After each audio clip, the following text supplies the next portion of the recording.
Welcome to the Happy Mama Movement podcast. I'm Amy Taylor-Kabbaz, mama, journalist, coach, and founder of Mama Rising. This podcast is a space of community and collaboration.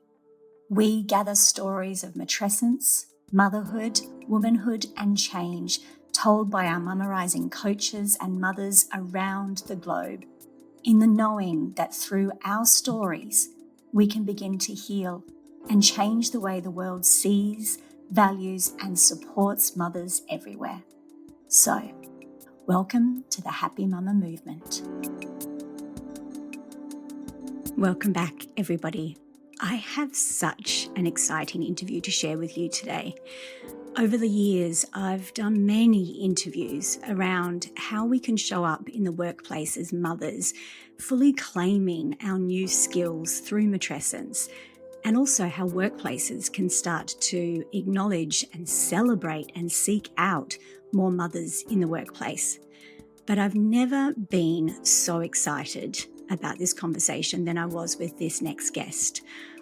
It is a rallying call to all of us to claim who we are and be unapologetic about being mothers, showing all of the skills that we've gained through this experience of matrescence and motherhood. You're about to hear the incredible Gifty Enright. She's a globally recognised workplace wellbeing, diversity and leadership expert. She's a best-selling author and TV contributor. She's a TEDx talk presenter and has 3 decades of corporate experience. She really blends this Western science, Eastern philosophy, and her own African wisdom to really call us all into owning who we are and never hiding the fact that being a mother is an incredible business skill and corporate skill. I finished this interview feeling like I wanted to go out and shout to the world how incredible motherhood is in really helping us grow in leadership and wisdom and all of the skills that we need in our current workplaces. I'm sure you'll feel the same. It's an incredible interview. Enjoy.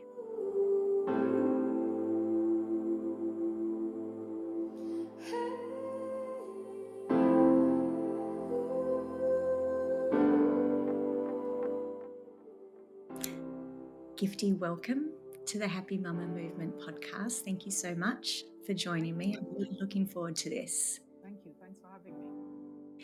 So, you have a unique but also very common, I think, story in the sense of navigating motherhood, your own health, and a very big and busy career and life. And I really want to get to that part of your story and the incredible way that you talk about how we can be that octopus on the treadmill, as your book is called. But let's start a little bit further back about your experience of growing up and what you expected motherhood to be like. Yeah, so this is interesting because I actually grew up in Africa, in Ghana to be precise. And so there, for me, motherhood was not something for one person, right? It was a community job. You know, it takes a village. That was how I was brought up. And then I moved over to England when I was 19, 20, something like that. And uh, well, obviously, once I finished my, education and everything here, and got married and got into the workforce, um, when the kids came along, so I was very ambitious. I was going for the stars and all the rest of it, do you know? And when the kids came along, I had no idea it was going to turn my life upside down. I thought I'll just go have the kids and keep going, do you know? Yeah. And suddenly it wasn't like that anymore. It was everything was just literally upside down. And so things I used to take in my stride now would take me like 3 times as long to do when like you can't even have a shower on your own. Um, do you know? And you had to have eyes at the back of your head. And that exhaustion, do you know, that you because lack of sleep, but you have to still keep functioning. And lives are now dependent on you. So it's just that huge responsibility, and there's no training for it either. It's just the assumption that somehow, because you're a woman and you've got ovaries, you just get on with it. Oh, amen. So it was the shock of it all, and also my expectations just being way off. Mm. Not, so meant I wasn't really prepared for what was going to happen. And I think very few mothers are actually prepared for that whole Mm. motherhood journey. And so I carried on the way I knew how, and that's how come I ended up in the burnout, because something, whenever any woman has a child, something has to fundamentally change, because a lot of things you change. The logistics change, your biology change, your body changes, your relationship changes, right? So you can't then carry on like nothing has happened. And something is got to give. um and that's how I ended up in burnout, because I just kept going, and not stopping. And I was damned if me having kids was going to change the way I showed up at work. I was going to go toe to toe with the men, and that was the end of the conversation. I was in there hustling, competitive. But these men I was competing with, half the time they had wives at home, right, Exactly. doing what I would then have to finish work and go home and do. Yes. So it's not a level playing field, Mm. And so, and also to realize that the system is not actually built for us in terms of the work environment. It's built with men in mind. A Mhm. lot of things are not built for us anyway. And so when you're going to try and compete in an environment that wasn't built for you, you are on a hiding to nothing. You're just, it's not set up for you to win. And Oh, a lot of the times we pay with our health, yes. 100. because we don't stop to recognize what it is that's going on. Everything you say it's like preaching to the converted over here. Everything you say sounds exactly like the way I speak about it as well. And I always think it's incredible to connect with women in different parts of the world with different Mm. backgrounds and different expectations. And we all seem to land at the same broken moment of Yeah, realizing this system wasn't built for us. yeah. We can't actually do it this way. And the thing that usually shows us that more than anything else is our health. Mm. Mm. Can I just Mm. backtrack for 1 second? I love the way you said, I'll be damned if motherhood was going to change the way I show up at work. That was very much my experience in so many of the women I've spoken to over the last 10 years. I don't think I've heard it said so clearly. Like that actually resonated in my body when you said that. I was like, I felt like that. Mm. There was Mm. this fierce fight that this wasn't going to change the Mm. way that I was going to show up in my ambition, in my career, in my work. That's such a, what do you think about that now, reflecting on that real sort of fight within you that this wasn't going to change you? Yeah. So it was stupid and unrealistic, right? And I was asked actually a question on another podcast about, motherhood and ambition. And I was born ambitious, and that ambition is never going to go away. I'm not going to die ambitious, because there's always something else I'm trying to achieve, right? Mm, Always looking at the next level. That's just how I'm built. But um once you have children, it's just the way you operate has got to change. So the ambition doesn't go away, but you have to mm. get smarter. You have to operate, in a different way, because there's not just one way to get where you're going, right? And the journey is different for everybody. And also for us women, we treat the motherhood thing as an afterthought, you know, and the career thing. So for the working mother, it's like, yeah, okay, that's something else I have to do. But the career is the main thing. But we shouldn't forget, for some women, the motherhood is the main gig and is the only gig. And that is absorbing enough, Yes. do you know? And Yes. so we cannot underestimate what it takes to be a mother and run a home and all the rest of it. And of course, if you have to pay a housekeeper and a nanny and all that, Do you know? It's a lot of money and it takes them a hell of a long time to do it. But we expect to do all that and still do the job without anything giving. And so, yes, I was going to be damned if I was going to let motherhood affect the way I showed up for work. And so I was just going to go toe to toe and I paid with my health. Now, looking back now, I would have grown a pair and negotiated. Do you know? I would have had, well, and so when I coach women now, it's about the courage to have boundaries.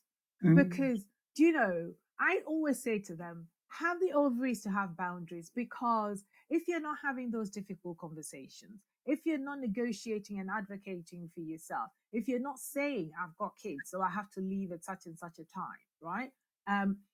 How are you ever going to meet those commitments? So you have a choice.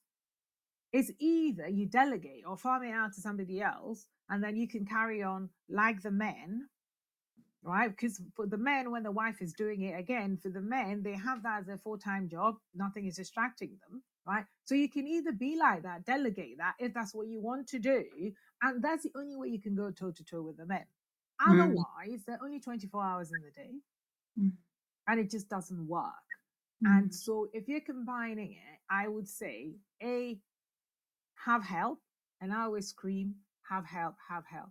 And, you know, like I say, originally African, we know it takes a village, right? And so that is why not that many of them are on Prozac over there. They might be poor, but they're not on Prozac. So it's more about sharing the load, right? And also feeling connected in the community, having other mothers help you and everything. Because if you try to do everything yourself and go and compete, that is just recipe for disaster. It's just not going to work. It's not. There's also, I think, an element of Western mothers, if we would like to categorize them like that, Yeah. which feels that asking for help or even paying for help means that there's something wrong with you. There's a failure in you in being able to do that. I had the great privilege last year of going to Kenya for research and a part of a documentary we're making around matrescence and speaking to mothers over there. And so I saw a little bit of that very, very different cultural understanding of what it takes and how much it is a village and how much and like you said, they're poor and there's a lot of other things going on, but my goodness, do they know that they do this together as a community, as a group? Yes. You've lived both of those experiences. It's interesting to me how hard this is for some of us in the world to acknowledge that it's not meant to just be an individual experience here. Yeah, it is not an individual sport, right? It's not meant to be, you know, it's not like you're playing singles tennis. No, that's not what this is. This is a team sport. It is a team sport. It really is. And when you play it as a team sport, the child benefits as well. Do you know? Yeah. They get to develop their interpersonal skills and all that, and relate to other people apart from you. And when I came over here and I realized that there was this guilt attached to, I don't know, having a nanny, or people pretend they don't, or if they do, they're on the back foot. And I'm thinking, seriously? If you actually want to do this job properly and do it well, there's no way you can do that and anything else. And once you understand that, because if you look at the activity set, right, and the deliverables, it is a full-time job. So if you then have another full-time job on top of that, right, you're not doing one of them properly. That's right. The maths doesn't add up. It just doesn't add up, right? You're just not doing one of them properly. And so if you then are smart enough to ask for help, maybe have a nanny, have a house, whatever, have a cleaner, whatever it is you need, right? Why do people feel guilty about that? And I mean, listen, I had all the help going. Anybody that just about looked in my direction was drafted into help. I had all the help going because I understood the value of that help for my sanity. And even with that help, I was still burning out. You know, even with that help, I was still burning out. So it is really for women to get rid of the guilt and also understand that having the help is actually good for you and the child, you know, and buying into the it takes the village mantra, and also realizing that you have to build your own village here. Do you know, in Africa is there, but here you have to build your own village. You have to draft in the people from the school gate that will do whatever for you when you're not there. You have to build that village, because if you don't build that support system, you're just gonna crash and burn. With your experience of burnout, what was your path forward from that? How Yeah. did you rebuild? What were the decisions and boundaries that you had to make? Yeah. So when I found myself standing at the doctor's office with a list of 14 symptoms that I was tracking on a monthly basis, and basically I was going to be poor medication for the rest of my life, and I thought, no, this is not the way to live. Right. So I went on a journey, and I also knew that what I was suffering from was cultural, because I had lived in different cultures before, right? And depending on which culture, and I mean, I also had the pleasure of all this happening when I was perimenopausal as well. And so, and I knew, again, there's certain cultures that you say the menopause and they're looking at you like, what? Do you know? And again, our hormones will rebel if we're not living well, right? They Oh, yeah. right? And it's just your body will just stop you if you keep abusing it. It will just stop you in your tracks one day. It will not let you get away uh, with it forever. And so I had to go back and then study other cultures. How do they do this? What is going on? And I delved into the whole well-being part of it. And for me, it was going back and taking care of myself, putting me back into the equation, because I wasn't in the equation. I would look after everybody else and then collapse in the evening, and then wake up resentful and start all over again, right? And so I had to factor myself back into the equation. I had to then start getting drafting, you know, and I say, for those of us with husbands and stuff like that, we make bad people out of these men because, we don't have the communication skills to communicate and let them know that, mate, you have to pull your socks off, right? Pull your socks up. It's not because they're bad people. The men just don't think the way we do. And so there's a piece of education needed there. And again, who's going to give us that skill to be able to communicate to your partner in a way that they're gonna hear you? So when I coach women, it's like the communication piece is a big piece of it. And then also, when you're talking about boundaries, you can talk about boundaries until the cows come home. No boundary will be enforced if your self-esteem is not where it's supposed to be. Right? You need good self-esteem to be able to enforce a boundary, because otherwise, because it comes with self-esteem and a self-worth, if you don't think you're worth it, right, and people are taking advantage of you and your boss is asking you to work crazy hours and you're doing it because you think, oh my god, if I don't do it, I'm going to get a sack, right? At some point, when are you going to say, hang on, I deserve this, I'm worth this, I got a life here, and blah blah blah. And it takes self-esteem to be able to do that and to understand your self-worth, and so I say to women whenever I'm coaching them that you need to understand the job that you're doing is very, very important. And really, that is where you should be getting your swagger from, because if we didn't do that job, where's the next generation going to come from, right? So it really is. And government and everything like that, this is a shared responsibility. It shouldn't be down to individuals sacrificing their well-being. It really is a shared societal responsibility. And when somebody decides to have, and one day we will evolve to that point where when somebody decides to have a child and stuff, they get promoted straight, no, not a promotion, they get a pay rise straight away, because it's that would be wonderful. right, because it's been calculated that, hang on, because you're having a child, your expenses are going to go up by, I don't know, 25-50%. So you get that pay rise. Your employer is made to give you that pay rise because the government is giving them that. Because we all understand that this is how important it is to bring up the next generation. And not just bring up the next generation, we want well-adjusted kids. And for the children to be well adjusted, the mothers cannot be burning out. Oh my gosh, everything you're saying. It's like Gifty for president. Which country though? The world, please. You've got the policy for it all. I have so many things I want to ask you, but before we move on to the way that workplaces can view motherhood differently, as well as giving them a massive pay rise, what I was hearing you say about burnout was the way through or forward after burnout. It's very much tied with your self-worth. Mm. So self-worth and burnout go hand in hand, is what I Yeah. heard you say. Yes. That Yes. we, Yes. to either avoid burnout or to heal from it, there is both obviously the very clear health ramifications we need to focus Yeah. on, but for us to advocate for ourselves Yeah. differently so we don't get to the point where we are so sick and burnt out. Yep. There has to be that self-worth piece, Yeah. the work on ourselves and believing that we're worth this. Absolutely. Because if you haven't done that work on yourself, you find it hard to say no. Mm-hmm. And you don't even know where your red lines are.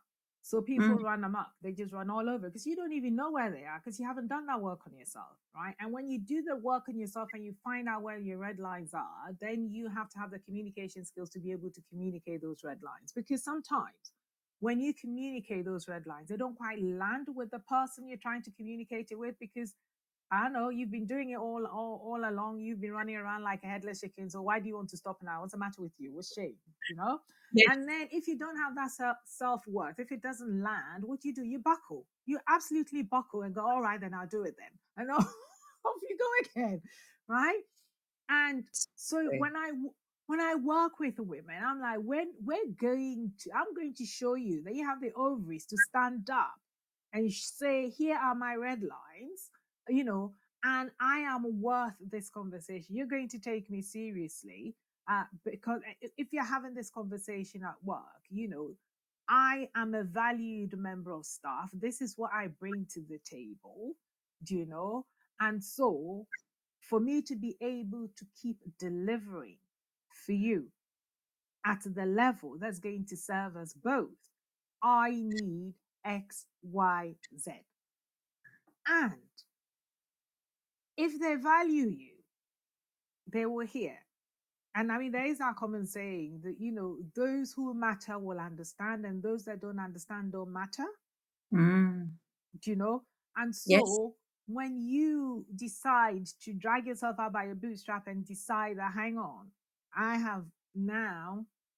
know where my red lines are, and I've got the skills to communicate it, right? And when you communicate it, you're not waiting for the other person to say, okay, I think this is the best thing since sliced bread. No, they will say whatever they say, and good on them, but all what you're saying is, my top is red. Whether they agree or not, what you're saying here is a fact. Yes. But a lot of the time, although we know the top is red, we're looking for that external validation, for that other person to say it. So if that person says, I can't see red is green and whatever, where they're buckling away. This is where the self-esteem and the self-worth comes in. And that fierce protection of yourself, no matter what. Yeah. Because you will never find that time for self-care and to look after yourself if you don't think you're worth it. 100%. You just won't. Yes. You say, okay, I'm going to run around after everybody. I'm tired, but I'm going to run around after everybody. And then when they go, I'm going to collapse, which is what I used to do, because I thought that's what I had to do. It's still a challenge for me, and I've been doing this, work on myself for a long time now. I still find it challenging sometimes, Gifty, if I'm not aware that I won't sit down until the whole house is clean. And I have to, my eyes will scan the horizon almost of the house and be like, oh, I have to finish that washing, and I have to put that dish thing in the dishwasher, and I have to do this and I have to do that, and then I'll sit down. And it's a conscious decision. It's a conscious challenge that I have to give myself, even after all this time, to say, no, your body's just told you you're tired. Sit down first, clean up second. I just think that it's so interesting how much this is such an unconscious program sometimes, It and is. how much work we really need to commit to this for ourselves, because we will very much go back to an old program Yeah, within ourselves if we're yeah, not aware, even yeah, after all these years. yeah. And so the women I work with, I've got a spreadsheet. Of I do. course you do. Which I whip out. Um, because I've got a whole bunch that I take them through called equitable living. Because when we say it takes a village, the village includes the children. And I always say, if the moment that child is upright and they're stable on their feet, give them a job. Mm, So everybody needs to pull their weight. So that it's not just you. And when everybody's pulling their weight, it's good for their children, it's good for their self-confidence and their resilience and all that, do you mhm. know? And they know they have to contribute. So if you think about the family as a business that you're running, you're an enterprise, and you and your partner, directors or whatever, the children, the stakeholders, so everybody's got a part they play, and everybody has to be made to play their part. But what we do, women, is that we forget that the others have got a part to play, and so we end up. And I mean, now, I mean, my boys are grown up now, but and now I do very little, to be honest. I really do very little. Um, but that wasn't the case. For years I had paid help, and then when the paid help wasn't there, then it was me running around like a headless chicken. And one day I just flipped, absolutely flipped, and they were looking at me like, "Well, would have done it if you'd asked." So if you're sitting there thinking that they're gonna think and be proactive, no, it's not gonna happen. You have to spell it out, and that's okay. Hence a spreadsheet.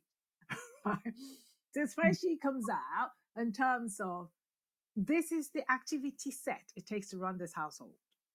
And a lot of the time, the partners aren't even aware of half the things you do between the time you finish dinner and the time you go to bed, which is another 20 tasks.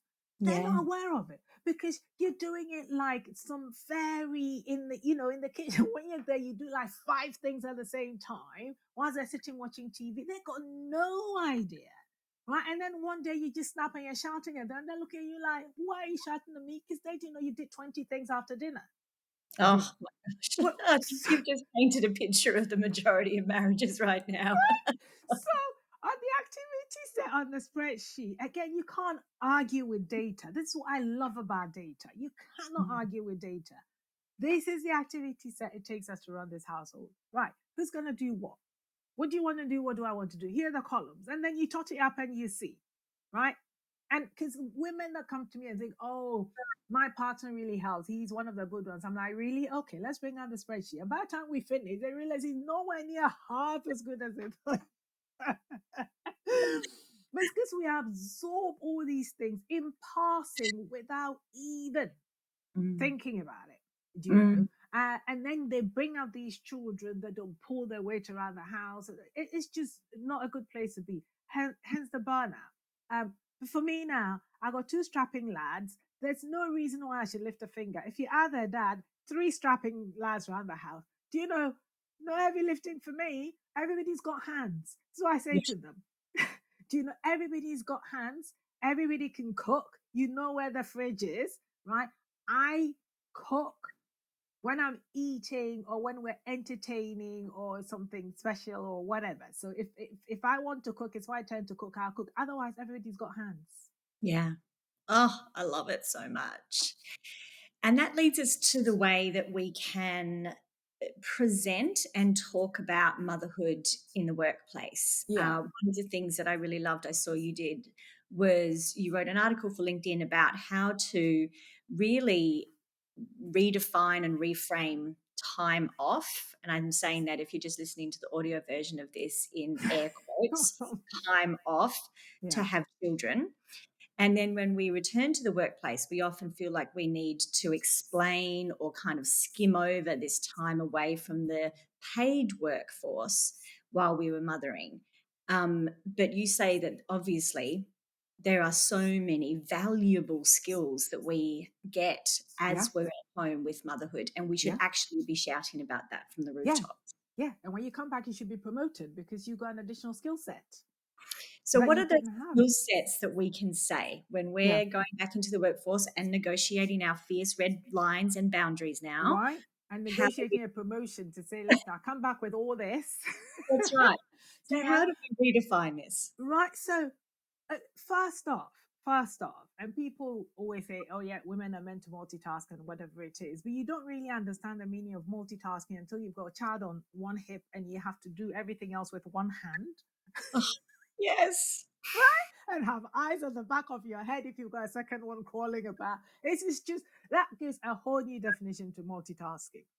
Right? So, and the fact that you can do that and you have to think strategically, and think several steps ahead to be able to plan for their kids and all that. So you come back a strategic thinker, which you wouldn't have done before. Before you were probably task driven and it was just you and your partner or whatever, and something went wrong. Nobody died, and but now you have to deal with that.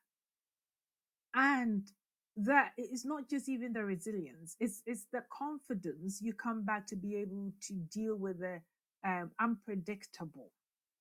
Because with children, is unpredictable. I remember one time my son, we finished eating and he decided he was going to choke, I think, on a banana. Who does that? And I had no idea what was happening, and somehow I had to think of on my feet and literally focus and not start panicking myself because he needed me and do the right thing for him. Now, wouldn't you like somebody level-headed like that in time of crisis in your organization?